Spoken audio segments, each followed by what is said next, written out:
Nietzsche claimed that Christianity died at the hands of its own insistence on truth. So imagine that we produced a religious structure across time that elevated truth to the highest level.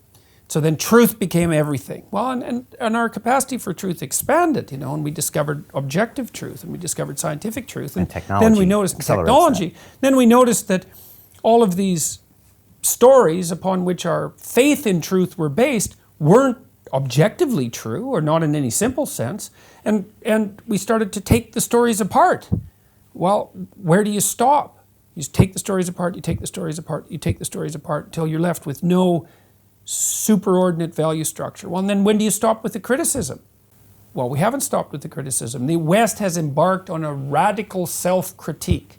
And my sense is, it's gone too far. It's like we're throwing the baby out with the bathwater. Well, what's the baby? The baby is not a skeleton.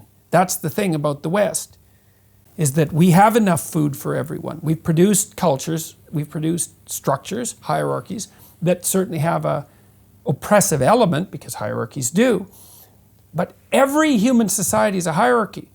And most hierarchies produce nothing but misery. Our hierarchies produce a certain amount of misery and a bunch of wealth. It's like, that's something, unless you're a fan of starvation and misery.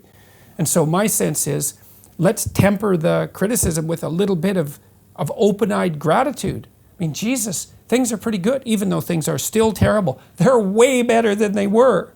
And not only that, and this is one of the things that's so amazing and remarkable and that we really haven't woken up to, not only are they way better than they were, they're getting better around the world for everyone at a rate that's nothing short of miraculous. It's absolutely beyond belief.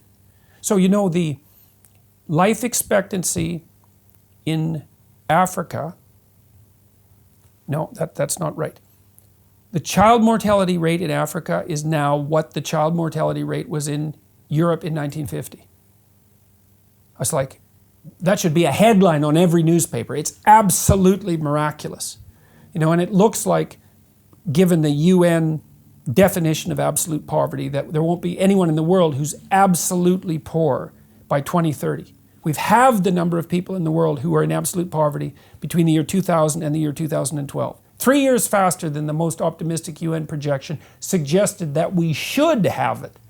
Cut it in half.